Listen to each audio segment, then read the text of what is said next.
C'est un jour important à plusieurs titres. D'abord, le 3 mars, c'est l'anniversaire de la naissance de ma mère. Elle aurait eu 101 ans aujourd'hui. Et puis parce que c'est le défilé Chloé.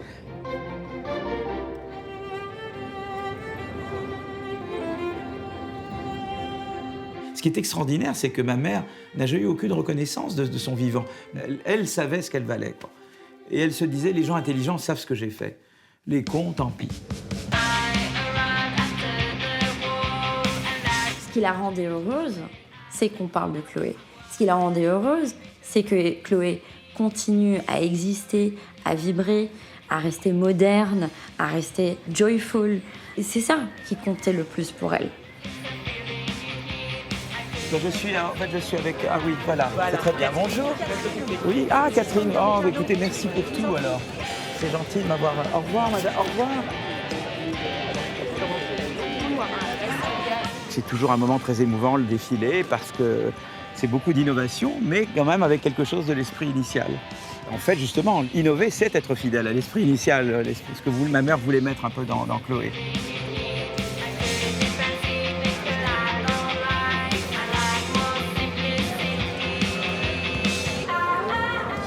Verre d'eau, merci, bonjour monsieur. Voilà un verre d'eau. Je repense au défilé des années 70 avec Karl Lagerfeld, avec Jacques Lenoir, donc finalement ça me remet dans ce bain-là. C'est comme si on voyageait dans le temps. Les gens n'ont jamais compris ce qui a pu faire qu'une maison qui s'appelait Chloé, une maison qui n'avait pas de passé, qui n'avait pas de nom, qu'elle puisse devenir aussi inventive, c'est juste que nous avons ouvert la porte aux inventifs. Moi j'aime l'invention. J'aime les gens qui ont le culot de faire quelque chose.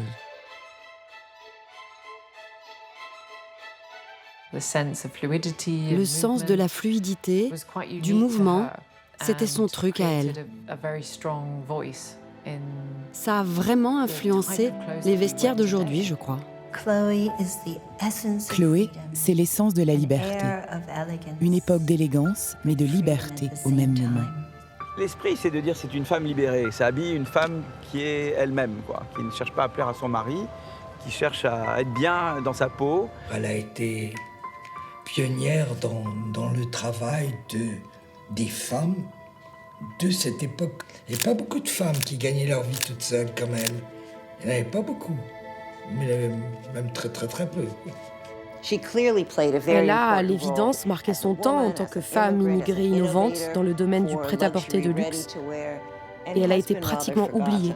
Pardonnez-moi d'être un peu prétentieuse, mais je crois que par mon exemple, j'ai un peu libéré les femmes. Vous ne trouvez pas ?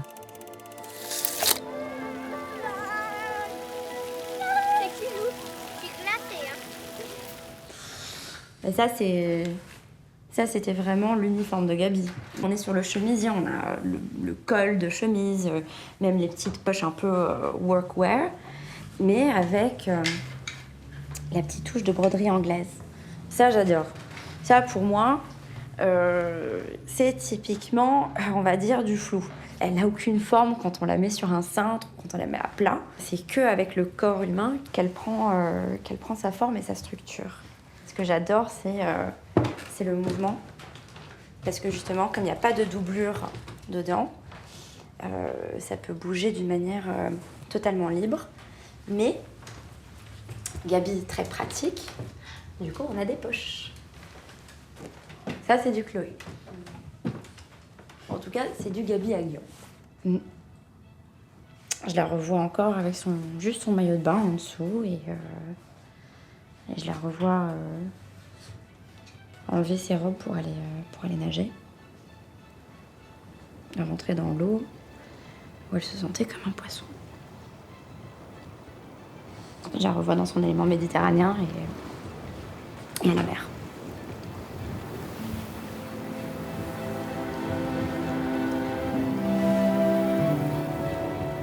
Je suis née à Alexandrie, au bord de la mer. Et ensuite, je suis allée vivre au Caire. Les gens allaient vivre en Égypte parce que c'était incontestablement le pays le plus européen. Parce qu'il y avait ce fameux roi qui, au fond, permettait beaucoup de choses. Donc, les gens se sentaient en liberté dans ce pays.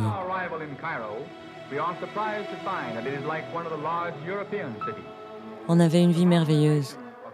Une vie que je n'ai jamais eue en Europe. Jamais.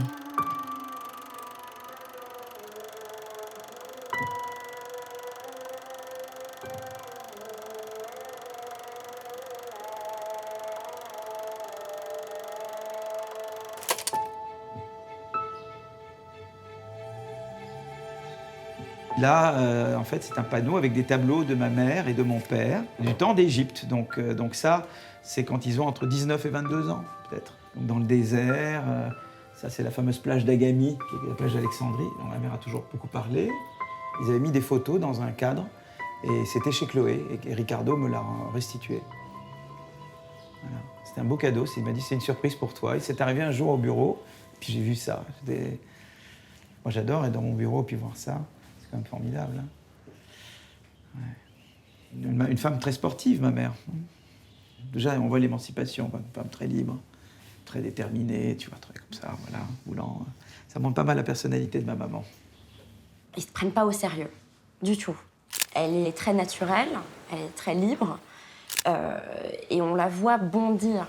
Et je trouve ça magnifique, en fait. C'est que, finalement, dans cette photo, on retrouve à nouveau la recherche du mouvement.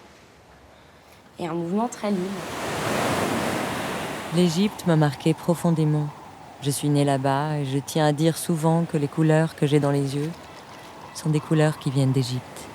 Je pense que Chloé s'est aussi construit sur un souvenir, et c'est le souvenir justement de ces vêtements très fluides, en soie, en coton ou en popeline, qui étaient portés à l'époque à Alexandrie, en bord de mer. Je pense que l'Égypte l'a beaucoup inspirée. Si vous regardez les images d'archives de l'époque, les hommes portent des robes longues, les femmes aussi. Ils ont plusieurs couches de vêtements et il y a ce sens presque inné du tomber de la matière sur les corps. Ça bouge, tout semble comme flotter dans les airs. Le mouvement est très présent dans les vêtements là-bas.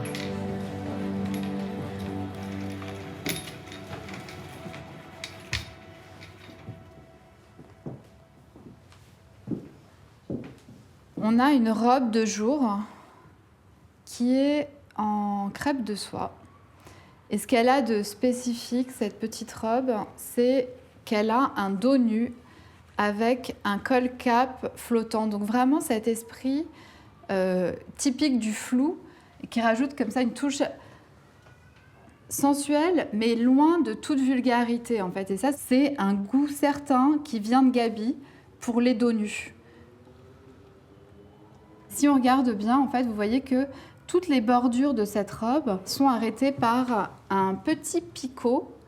Étonnamment, c'est un luxe qui ne se voit pas et qui est assez difficile à obtenir, en fait, parce que pour arriver à arrêter une couture d'une manière nette, finalement, elle est retournée, mais sur moins d'1 millimètre. En plus, c'est amusant parce que les couturières, notamment Anita, quand je lui ai demandé de quoi est-ce que vous êtes le plus fière dans ce que vous avez mis en place chez Chloé, elle m'a parlé de l'ourlet picot. Et sur le coup, je me suis dit, mais c'est quand même un peu anecdotique. Et en fait, non, pas du tout. Cet ourlet picot est vraiment l'expression d'une quête, d'un flou absolu chez Chloé. Ces silhouettes, madame, qui étaient les vôtres, ne le seront plus. Elles ne le sont déjà plus, car déjà celles-ci qui les croisent les ont définitivement chassées.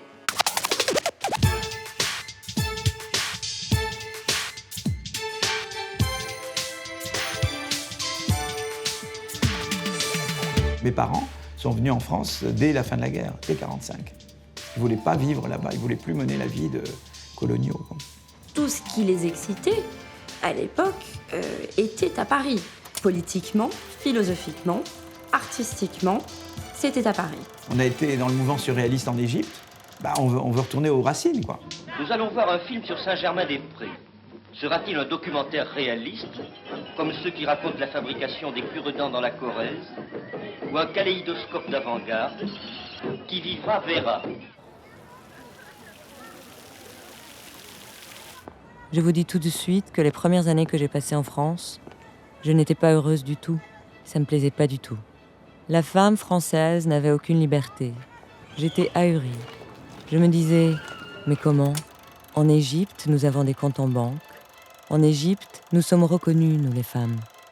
Et nous arrivons à Paris et nous ne pouvons pas ouvrir un compte en banque. Je me suis dit, c'est pas possible, mais que fait la femme française? Enfin, elle avait une vision de femme émancipée. Elle a été une femme émancipée. Elle a toujours fait ce qu'elle a voulu faire, quoi, voilà. Elle aurait pu s'embourgeoiser. Ne pas l'être, c'était rester émancipée. Elle aurait pu tomber dans des milieux sociaux. Elle n'a pas voulu. Donc elle était très jalouse de sa liberté, quelque part. Pour les filles. Sur les filles. Dans les filles. Bravo, bravo! Ah, dois-vous, moi le camp, va chez les femmes. C'est en 1957 que j'ai exposé la première fois chez Raymond Aguillon. Tout autour de lui, il y avait toujours des intellectuels, il y avait les artistes, il y avait des écrivains. J'imagine que les conversations étaient d'un niveau culturel assez élevé pour que ces gens-là se sont groupés autour de lui. Certaines s'étaient groupées autour de lui aussi parce qu'ils n'avaient pas d'argent et il les invitait souvent à déjeuner. À Paris, ma mère souffre un peu du fait qu'elle est quand même la femme de Raymond, quoi. Voilà. Ma mère n'était pas une intellectuelle, il faut bien le dire. Elle a côtoyé des intellectuels, mais j'ai jamais vu ma mère lire un livre, jamais. Mon père est intellectuel, mais c'est pas un homme d'action, et ma mère est plutôt la personne d'action. Donc à deux, ils font un bon tandem. Avec mon mari, nous passions notre temps à Saint-Germain-des-Prés. C'était notre quartier. Il s'appelait Raymond Aguillon. Il avait une galerie d'art. Il sortait tous les soirs, c'est comme ça qu'il est devenu ami avec les intellectuels. Et c'est comme ça que moi, je suis devenue amie avec les romanciers Aragon et Elsa Triolet. C'étaient des grands amis. Et alors les gens ne comprenaient pas, parce que Elsa détestait les femmes et moi, elle m'aimait beaucoup. C'était vraiment une femme forte, Elsa Triolet. Alors il y a eu un truc très intéressant chez ma mère, c'est que ma mère avait besoin de cacher des choses. Et alors elle racontait des mensonges. Et elle s'est rendue compte qu'elle mentait tout le temps. Parce qu'elle avait besoin d'exister, probablement parce que il fallait qu'elle se compose un personnage. Il y avait mon père, les surréalistes, et quand même elle était entourée de gens qui prenaient beaucoup de place intellectuellement. Et Chloé, ça a été aussi une façon de dire je vais faire quelque chose qui est vraiment moi, quoi. Où elle n'a plus besoin de mentir, elle est authentique. C'est vrai, nous étions riches, mais nos amis ne l'étaient pas. Je me suis dit, il faut faire quelque chose et il faut qu'on puisse arriver à habiller les femmes. Je pensais peut-être à toutes ces amies qui m'entouraient et qui n'avaient pas la possibilité de s'habiller. Et Chloé est née comme ça. La force du métèque, c'est que le métèque a un regard sur le pays où il s'installe que les autochtones n'ont pas. Ma mère s'est tout de suite rendu compte que les femmes étaient mal habillées, quoi. Il fallait peut-être quelqu'un qui vienne d'Égypte pour s'en rendre compte. Gaby crée Chloé en juin 1952. On est encore rationné en 1952. Ses amis intellectuels ne pouvaient pas s'habiller en fait avec autre chose que des copies faites par des couturières de quartier d'après les modèles proposés par la haute couture. Pour elle, l'évidence, c'est que si elle allait créer la mode, c'était pour la démocratiser. Donc la nouvelle qui vient d'arriver. Ouais, la nouvelle acquisition. Encore une robe de cocktail. Ouais. À ce moment-là, Chloé propose quelque chose d'extrêmement frais, d'extrêmement jeune. On la retourne. C'est intéressant, regarde. Il y a une taille. Ouais. Ah, c'est marrant ça. C'est intéressant que la taille soit inscrite maintenant. Non mais c'est vrai, c'est la première où on a véritablement... Ouais, c'est vrai. Par rapport aux autres. Ouais, ouais. Je l'appelle griffe calligraphiée, ça te va? Oui. Elle est 59 aussi alors. Oui, sûrement. À l'époque, c'était tendance que chaque femme avait une couturière et elle se faisait faire les robes sur mesure. Évidemment, Chloé, ce n'était plus sur mesure. C'est un vêtement fait qu'on achetait. Dans l'histoire de la mode, les années 50 sont vues comme l'âge d'or de la haute couture française. Donc, de nouveau, Gaby fait figure de pionnière. Brillante styliste, femme, elle se risque dans le domaine du prêt-à-porter à peine naissant. Je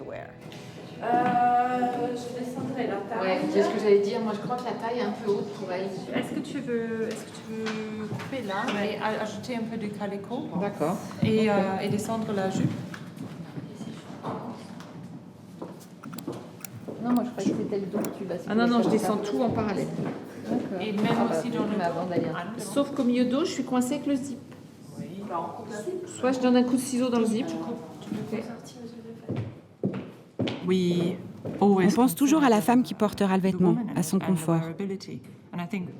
Quand Gaby Aguillon a commencé, les collections de prêt-à-porter existaient à peine. Tout le monde dit qu'Yves Saint Laurent a inventé le prêt-à-porter, Mais elle l'avait déjà fait dans les années 50. Et c'est sûr qu'elle avait conscience à l'époque que c'est ce qu'elle était en train de faire. Maintenant, le terme de prêt-à-porter de luxe, je ne suis pas sûre qu'on ait posé l'étiquette tout de suite. À la création de Chloé, c'est venu un peu plus tardivement. T'avais trouvé une jolie expression. Tu m'avais dit prêt-à-porter couture. Ah oui, bah ça c'est... Oui, c'est beau, moi, je trouve. Qui montre bien justement l'association, en fait, prêt-à-porter et couture.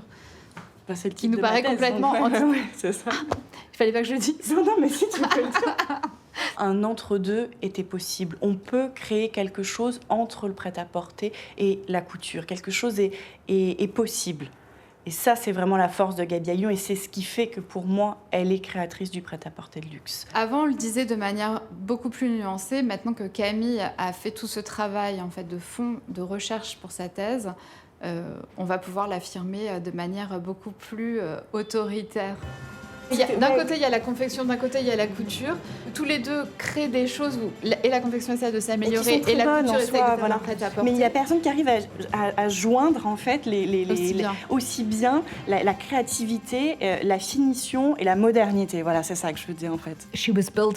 Elle était en train de créer une maison qui bouleversait les règles de la haute couture. Mais elle ne voulait pas en perdre le savoir-faire. Donc la différence, ça va être que les modèles Chloé sont proposés avec des tailles standardisées.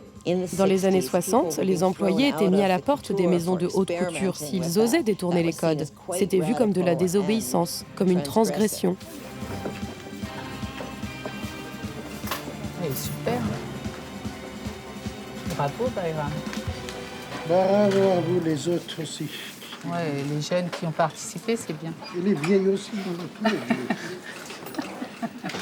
Vous êtes en train de voir si on fait à la main ou à la machine. Main, ouais. En fait, il faut pratiquement faire tout à la main. La machine, elle ne marche pas là. On fait mater la machine, mater la main, mater les trucs. Vous voyez, c'est des trucs durs. Bon, on ne peut pas mettre dans la métro avec ça. Non, ça c'est sûr. J'arrive chez Chloé et c'était ça, le début du prêt-à-porter. J'ai trouvé ça, mais formidable. Et la façon de travailler. Et en plus, chez Chloé, c'était une maison merveilleuse qui utilisait des tissus épatants, qui avait de la tenue, justement. Ce n'était pas, comment dit-on, du cheap, là. Je ne sais pas comment vous dites, les jeunes, mais c'était vraiment des belles matières. Le nom, vis-à-vis de la famille de mon mari qui était très snob, Gaby Haguillon, couturière, ce n'était pas possible. J'ai appelé l'une de mes amies qui s'appelait Chloé Huisman. Je trouvais que son nom était très très beau. Je lui ai demandé « Chloé, est-ce que tu me prêtes ton nom ?» Quand je lui ai demandé pourquoi Chloé, elle n'a pas dit « parce que je ne voulais pas qu'on utilise mon nom, parce que je voulais emprunter celui de mon ami ». Elle m'a dit « pour la rondeur de ses lettres ». Et j'ai adoré ça. C'était comme s'il y avait quelque chose dans Chloé qu'elle imaginait graphiquement. Elle le voyait déjà comme un logo. Géraldine, est-ce qu'on a les cartons d'invitation peut-être pour comparer les... Ouais, j'ai le facsimilé qu'on a fait d'après celui des Arts Déco. Qui date de novembre 57. Le défilé du Flore, le premier. Printemps-été 58. Un grand manque, c'est qu'on n'a aucune photo du premier défilé au Flore. On n'a aujourd'hui que le carton d'invitation, c'est très frustrant. Oui, un petit peu. Il y a une proposition qui est alors totalement singulière par rapport à ce qui se pratiquait à l'époque, à savoir des défilés très feutrés au sein des maisons, en silence.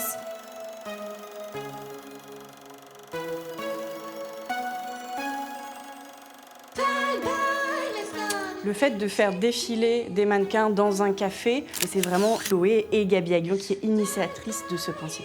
Ils ont quand même innové pas mal de choses qui plus tard étaient même suivies par la haute couture. Offbeat also are her press showings, which she always gives in left bank cafes. The press sits around a table drinking café au lait and melting croissants, while the models wave in and out of the tables. T'as vraiment le côté vraiment dynamique, le vêtement qui est vu dans un contexte de vie réelle. De vie quotidienne. De vie quotidienne.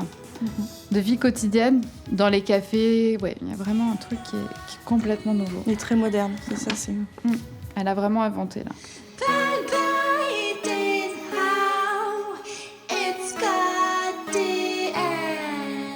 C'est vraiment représentatif, je trouve, d'une légèreté propre à Chloé. De se dire, je sais pas où faire mon défilé, je vais le faire dans un café, je vais donner des noms un petit peu amusants, dessiner la griffe avec un ami artiste. On sent l'enthousiasme, l'esprit d'invention en fait de Gaby, je trouve. Un couturier, Christian Dior, et un dessinateur, Pierre Simon, vous présentent Madame pour le matin. Le rêve guette encore là, dans la rue tant de fois empruntée. Il a pris pour mieux séduire les apparences d'un petit ensemble de ces volants de tulle plissés qui forment traîne. Une robe à danser en taffetas imprimée sur chaîne, gris et vert. La faille de théâtre royal barrée de velours saphir ajoute une... Christian Dior, d'une manière très jolie, très poétique, très séduisante, avec son histoire de la femme fleur, fait retomber la femme dans un vêtement archaïque. Il recolle un corset aux femmes. Du coup, c'est à nouveau des toilettes dans lesquelles les femmes ne peuvent pas rentrer toutes seules. Donc à nouveau, un mode de vie où la femme redevient poupée. Sous nos vêtements Chloé, nous n'étions pas comprimés. Nous ne portions pas de corset. Au contraire, nous étions très libres de nos corps. Je pense qu'elle adorait le confort. Et être à l'aise, c'est une sensation merveilleuse. Comme des vacances pour le corps.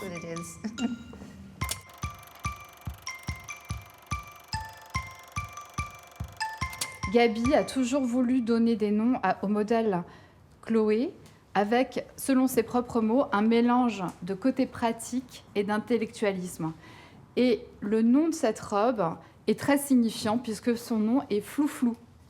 Ce mélange, en fait, de référence et de second degré.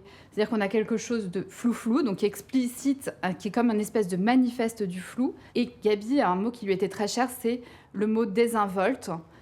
Donc quelque chose d'assez désinvolte dans « je ne me prends pas complètement au sérieux, je porte flou-flou ». Et quelque chose que je trouve très intéressant aussi sur cette robe, c'est le fait qu'il y ait un côté non fini sur le col qui aussi pour moi contribue à cet esprit désinvolte. Voilà, d'assumer d'avoir quelque chose qui ne va pas être parfaitement bordé. Le non fini, en fait, c'est aussi un parti pris qui existe dans l'histoire de l'art, de souvent privilégier en fait quelque chose qui en reste un état d'ébauche plutôt que quelque chose qui va être un peu cadenassé dans des finitions très léchées.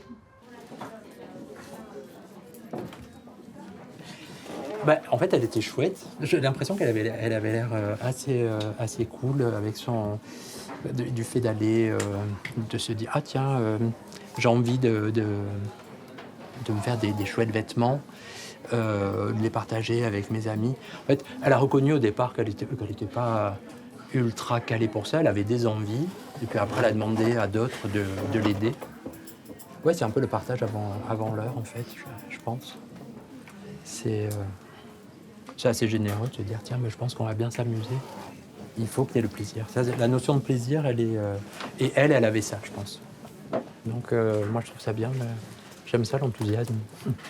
Gaby, c'est pas une créatrice de mode typique qui va juste créer des vêtements, mais que c'est quelqu'un qui a vraiment voulu quelque part révolutionner la société. Une citation que j'aime beaucoup, c'est qu'elle avait souhaité créer un esprit qui se matérialise par des vêtements. It's interesting because c'est pas anodin en fait. L'environnement de Gaby, ou plutôt celui de son mari, engagé dans le Parti communiste de l'époque, l'envie d'adopter le mode de vie communiste, où tout le monde serait logé à la même enseigne, vivrait dans une société plus juste. Je pense qu'elle a dû être attentive à de nombreuses conversations pendant leur dîner. Ils essayaient de faire passer des messages. Elle a compris qu'elle pouvait agir à sa façon, en donnant plus de liberté aux femmes, en créant une mode très accessible et désirable à la fois. Very desirable at the same time. Also, bend to me, the whole body. Yeah. Je me rappelle cette première séance avec les vêtements Chloé, je les ai faits sur des quais de métro. Ça veut dire que je photographiais en face. De nouveau, pour vous dire pourquoi dans le métro et pourquoi pas devant le train bleu, justement pour indiquer qu'on peut être bien habillé dans le métro. Je ne crois pas qu'il n'y ait jamais rien eu de communiste dans la gestion de Chloé. Non, il y avait elle qui était quelqu'un de respectueux à l'égard des ouvriers, des employés, voilà, qui avait un... Je crois que c'est ça qu'il y avait. Elle critiquait ses employés parce qu'ils ne faisaient pas grève. Et qu'ils étaient souvent, ils votaient à droite, quoi. Voilà, elle dit, voilà, donc vous votez à droite, moi je vote communiste, donc ça fait un peu bizarre, bon. Et puis, vous ne faites pas grève, alors après, vous prenez tous les avantages des grèves et vous ne faites pas grève, quoi. Donc, presque, elle les engueulait, quoi. Tu vois, comment vous ne faites pas grève, quoi. Donc, il y avait un peu ça, quoi, comme ça. Alors maintenant, est-ce que c'était au-delà d'une posture et de quelques commentaires, tu vois? C'est que la femme au travail, ses besoins, ses droits, sa protection, est l'un des graves problèmes d'aujourd'hui. Combien de femmes travaillent dans les magasins, les ateliers, les bureaux? Qui pense aux droits d'une vendeuse toujours souriante, à ceux d'une cousette ou d'une blanchisseuse qui fredonne? A-t-on jamais songé à leur vie d'intérieur, souvent sacrifiée, à l'éducation de leurs enfants, aux nécessités de leur ménage?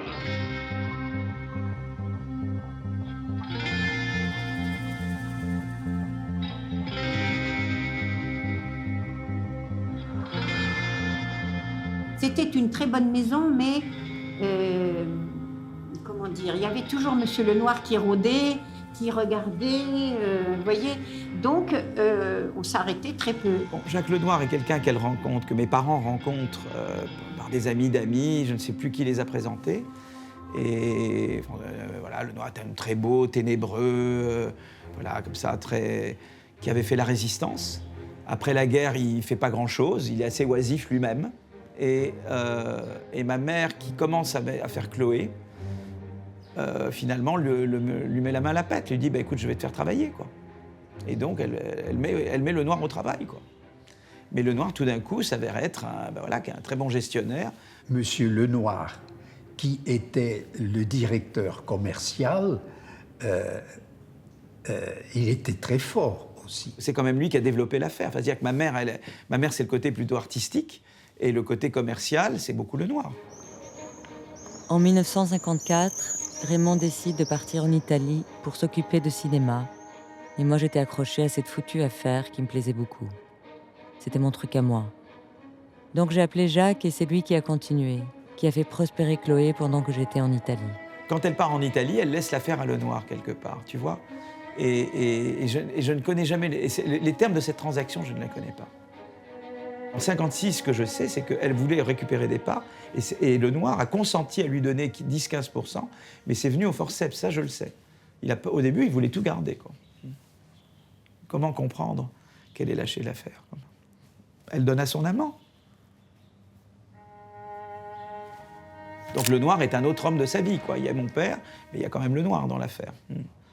J'ai appris ça en 1977. Et quand je l'ai dit à ma mère a commencé par nier. Elle a dit non, c'est faux. Ma mère, il y avait quand même un peu le côté, la vérité, c'est ce qui m'arrange qu'elle soit, quoi, quand même, un petit peu. Hein. Moi, ça m'a perturbé, parce qu'à un moment donné, j'ai réalisé que je ne pouvais plus faire confiance à ma mère, quoi, profondément.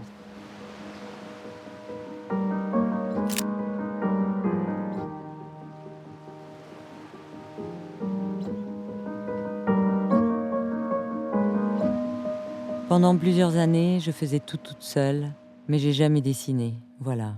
Ça, c'est quelque chose de mal que j'ai fait dans ma vie. Je savais dessiner, mais je n'ai jamais voulu faire de dessin de mode. J'expliquais à des dessinateurs et c'est eux qui faisaient les dessins. Mais ça me demandait beaucoup de travail. Je ne pouvais pas tout faire, c'était pas possible. Donc mon associé Jacques m'a dit « Gabi, tu ne tiendras pas le coup. Il faut que tu t'adjoignes des gens. »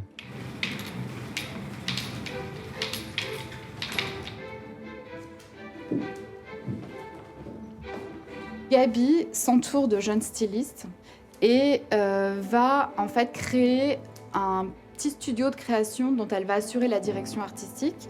Il faut arriver à se replacer dans le contexte des années 60. En fait, au sein des maisons de haute couture, il y a une hiérarchie très très forte et que quand on est un jeune qui démarre dans la haute couture, Gabi m'a dit, ils étaient juste bons à ramasser des épingles.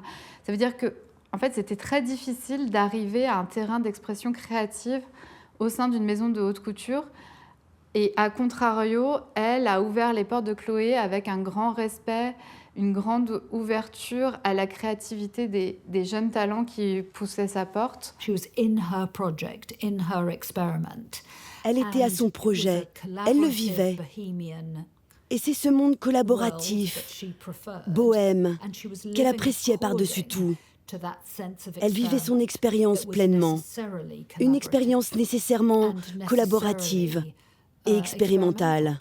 Elle n'est pas créateur aussi. Vous voyez, je veux dire, donc elle n'avait pas de ego en tant que créateur. C'était plutôt un passeur, comme on dit aujourd'hui. Elle avait énormément donné. Le premier à avoir intégré ce entre guillemets, studio de création, c'est Gérard Pipard. C'est Pipard. C'est les premiers qui a fait que Chloé existe, voyez. Après, c'est devenu une maison sur laquelle on se faisait les armes, mais le départ, c'est Gaby Pipard. Très rapidement, en fait, on arrive sur une ligne beaucoup plus moderne. C'est une robe, en fait, effectivement, qui est comme un peu un faux deux pièces, en fait, mais en réalité une robe qui s'appelle Clou. Et les dessins sont superbes, en fait, les dessins de Gérard Pipard. Il y a un truc assez pointu, sec, qui est beau dans son trait. Un jour, j'étais assise là, chez le coiffeur, et je vois rentrer Maxime. Elle était très belle. J'ai rarement vu une femme aussi belle que Maxime de la Falaise, et moi j'ai toujours été très impressionnée par la beauté des femmes. Et donc, je lui ai dit « Maxime, est-ce que vous voulez m'aider ?» Et j'engage Maxime. Dans ses croquis, je vois une robe que j'aime beaucoup. C'était une robe chemisier classique. Il y avait un col et des poignets.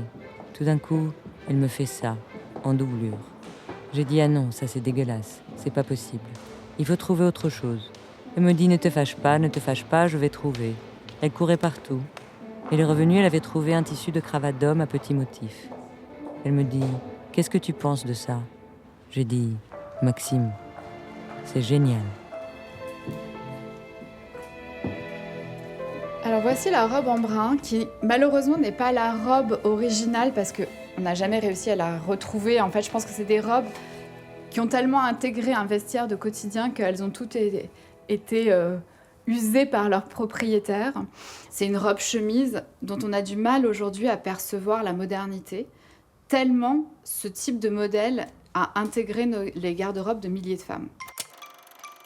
Et de mon point de vue, cette robe a classé Chloé parmi les grandes maisons. Parce qu'il y avait un modèle que les femmes avaient envie d'acheter et qu'elles achetaient à tout prix. Qui n'avait pas la robe en brun ? Elle s'est arrachée. Gaby Aguillon a un rôle pionnier dans le soutien aux jeunes stylistes. Et ensemble, je pense qu'ils ont à la fois contribué, bien sûr, au succès de Chloé, mais aussi de manière plus générale à faire du prêt-à-porter un secteur d'innovation et de création dans la mode.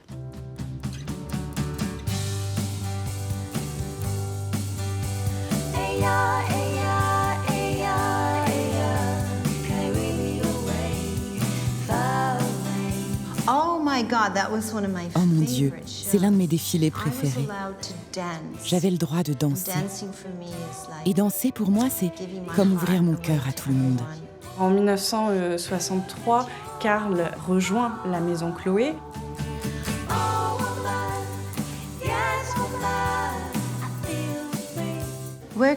Quand on travaillait pour certaines maisons de haute couture, tout se faisait dans le silence, c'était très policé.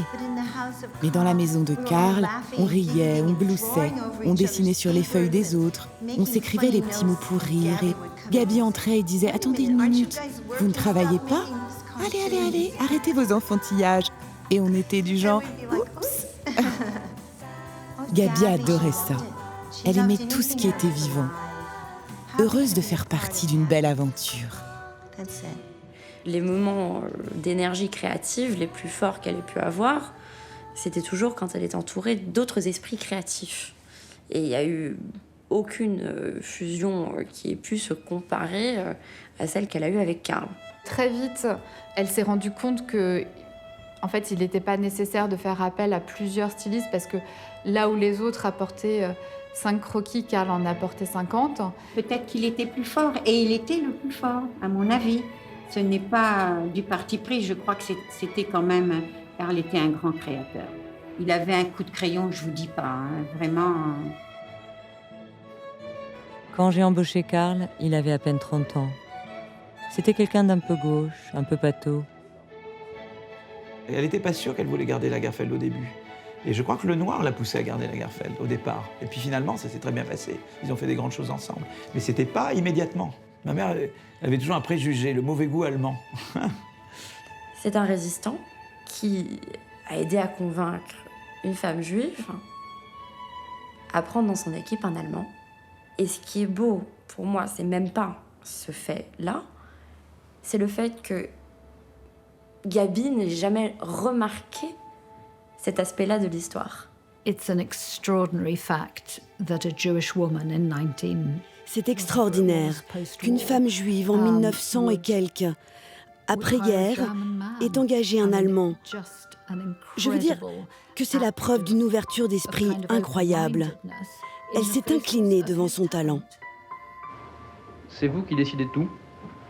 En principe. Est-ce que vous êtes despote? Absolument pas. On fait tout au suffrage universel. Vous voyez bien, je demande l'avis de tout le monde. Puis les robes, moi, ça se fait à plusieurs, ça se fait pas tout seul. Après tout, il faut que je demande à la fille qui la porte s'il est bien dedans, si elle la sent. C'est pas moi qui la mettra. Hein. C'est vrai que lorsqu'elle l'a choisi parmi les jeunes stylistes prometteurs des années 60, il n'était pas connu. Il avait du succès, il travaillait pour de nombreuses maisons, mais il n'était pas sur le devant de la scène. C'est elle qui lui a donné un nom chez Chloé.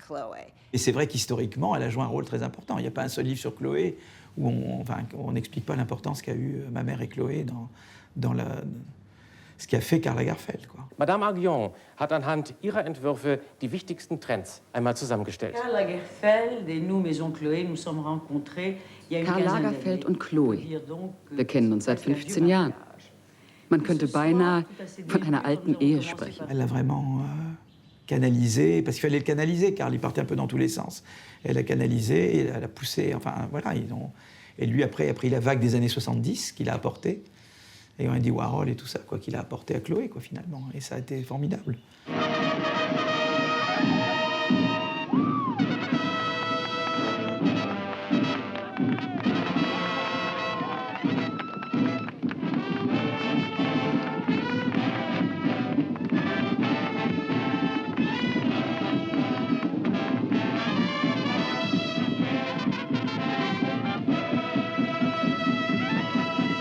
I'm not the Queen of England, I'm not really used to that. Oh, didn't do anything, just stand there. I mean, you know, it was like a little louder, please, just a little louder. 75, ça y allait à fond, ça marchait très très bien. On entendait très peu parler de Chloé. Et tout d'un coup, il y a eu, pouf, cette explosion de vente, parce que ça s'est énormément vendu. Ça prouve que ça marchait du feu de Dieu, comme on dit. Hein. C'était un résultat superbe. Ah oui, c'était rock'n'roll. C'est l'une de ses plus célèbres collections. Chloé, c'était vraiment une histoire d'amour pour lui.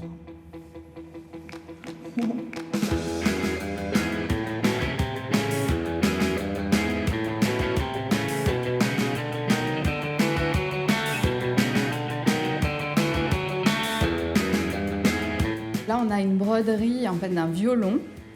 Et alors, ça, c'est la magie en fait du patrimoine. C'est que par miracle, on a retrouvé le croquis original de cette robe. On retrouve donc une photocopie en fait de la page qui a servi d'inspiration. Donc, c'est un violon en marqueterie du XVIIe siècle. Ça, c'est les références de Karl qui ont permis en fait de développer toute cette broderie remarquable. Si vous jetez un œil aux archives, vous découvrirez les croquis de Karl Lagerfeld, de sublimes croquis. Et ses inspirations sont presque agrafées à chaque feuille. Il couche ses références, ce qu'il ne fera plus après.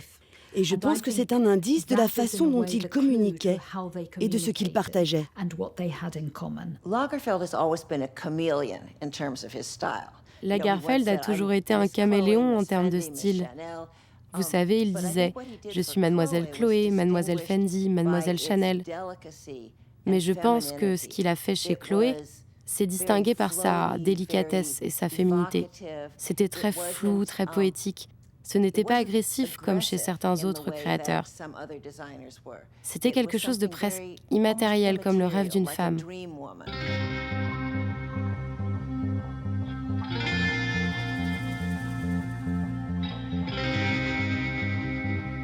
J'ai toujours peur de parler ce que je suis en train de faire, parce que j'ai entendu tellement d'interviews de stylistes, de côté où ils parlent d'une révolution, du changement de ceci, du changement de là, du retour de la féminité, comme si elle n'était jamais partie. Et après, on voit la même robe.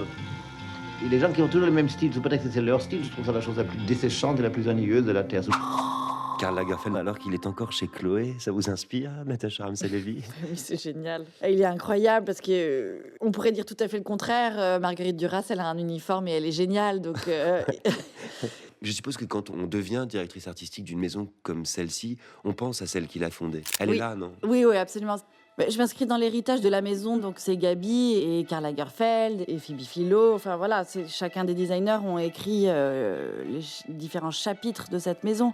L'avant-garde de Gaby Haguion, c'est quand même celle aussi de s'entourer d'artistes assez incroyables, d'avoir un point de vue politique, sociétal, assez fort. Elle a vraiment posé les fondements de ce qu'est encore aujourd'hui Chloé, c'est-à-dire une marque faite pour s'habiller de manière assez immédiate, démocratique, compréhensible et pas tellement pour parader en fait.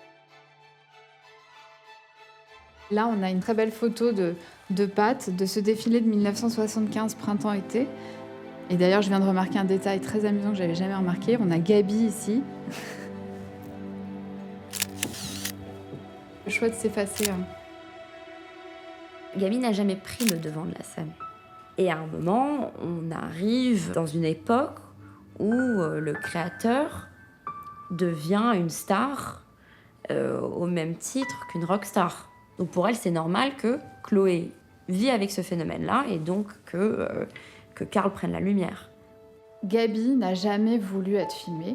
Alors la première chose qu'elle m'a dit quand je suis allée l'interviewer, c'est « je ne me montre pas ». Je me suis dit « j'existe, on me trouvera ». Et la preuve, vous êtes là, quelque part. Gaby est une figure atypique dans la mode.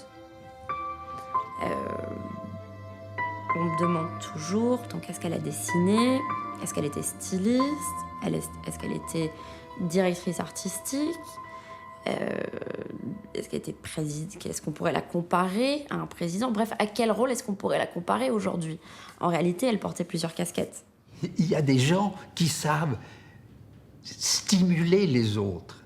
Elle n'était pas créatrice, mais elle était créative dans le choix des gens. C'est un talent aussi de sentir d'où vient le futur.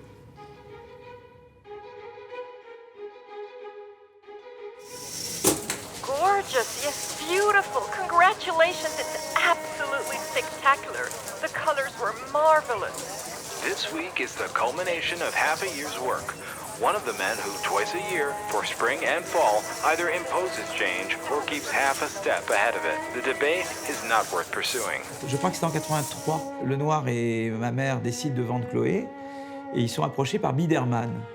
Et seulement à ce moment-là, Karl voit Biederman séparément et leur dit « Écoutez, moi, vous me payez cher, mais une fois que moi, vous m'avez payé, eux, ça vaut rien. Vous pouvez les avoir pour rien du tout. » Donc il s'est vendu séparément.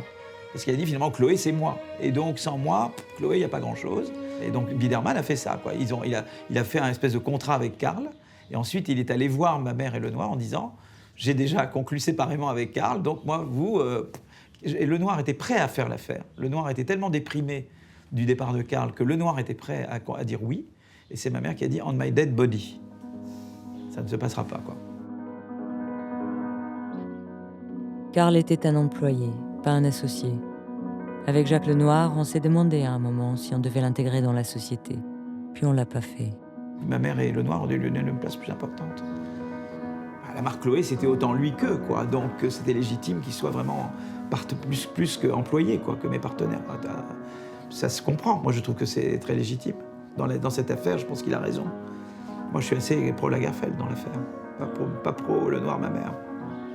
Quand Gaby me parlait de ce départ de Karl, pendant des années, j'ai senti que cette plaie était encore ouverte. Quand j'ai rencontré Gaby à Guion, elle avait espoir que lorsque nous célébrerions les 60 ans de Chloé, Karl Lagerfeld se joindrait à nous. Mais Karl ne répond pas et refuse de répondre aux invitations. Finalement, Karl envoie un message. Et ce message, il l'envoie à Gaby. Et il dit dans son message « Je ne sais pas si je peux venir ». Je pense également que nous ne savions pas si elle serait en état de venir. Il y avait donc cette incertitude autour des deux grands protagonistes de l'histoire. Non seulement on se demandait s'ils seraient là, mais aussi s'ils se retrouveraient. Et là, Karl vient, alors là, voilà, il vient au Palais de Tokyo se faire photographier avec ma mère. Et là, c'est la vraie réconciliation. Elle est contente de le voir. Elle a les yeux qui pétillent. Elle est émue.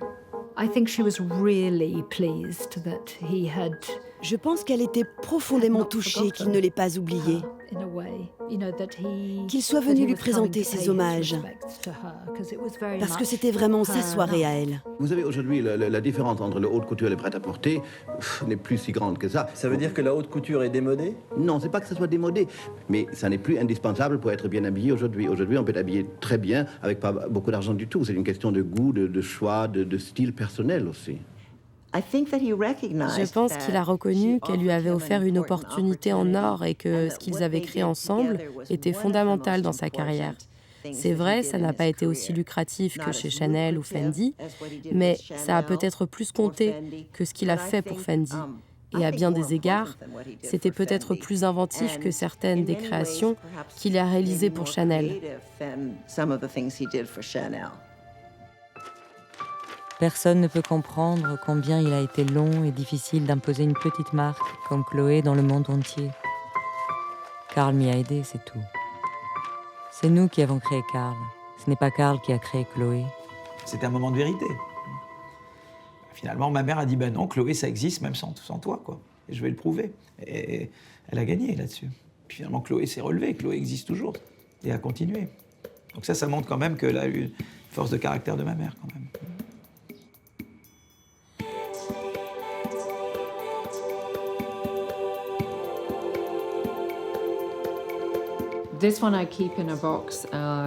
Ce foulard, je le garde dans une boîte parce que la soie est assez fragile et particulièrement parce que c'était le sien, pour me souvenir un peu d'elle.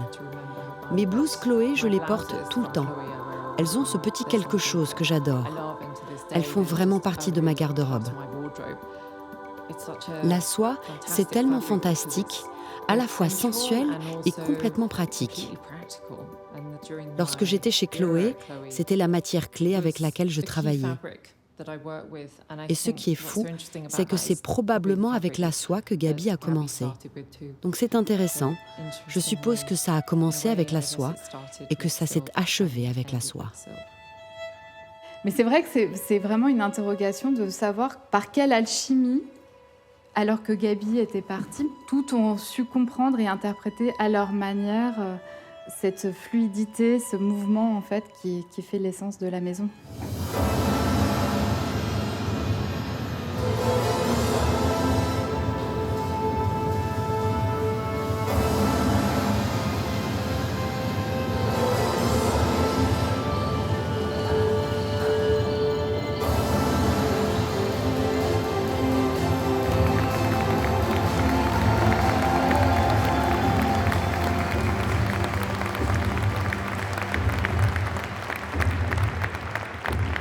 J'ai une action qui me rapporte 2 € par an et je la garde parce que ça me permet d'assister au conseil d'administration. Toujours Richemont a voulu reprendre cette action et j'ai dit non, ça je la garde. Parce que ça nous permet d'être d'être informés de ce qui se passe.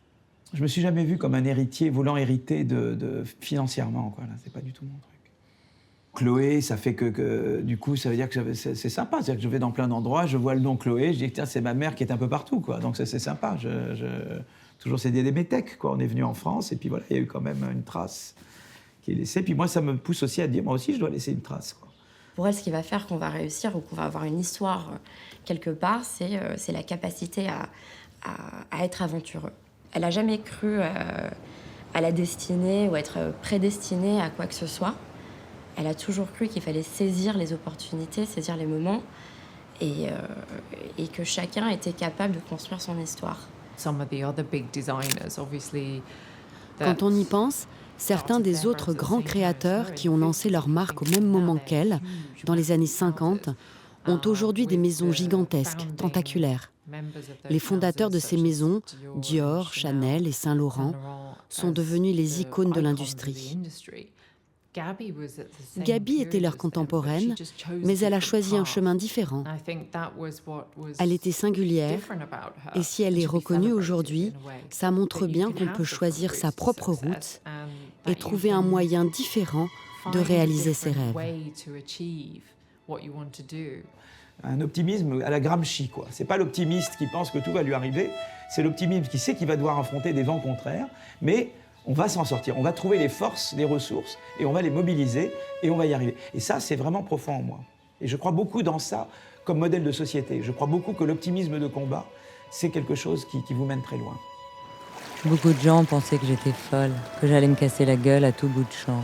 Et quand ils m'ont vu réussir, ils n'en sont pas revenus. Je n'avais rien à perdre. Si vous partez en pensant que vous avez tout le temps quelque chose à perdre, vous êtes foutus. Il faut partir en disant que vous êtes capable de tout. Et j'espère que vous êtes capable de tout.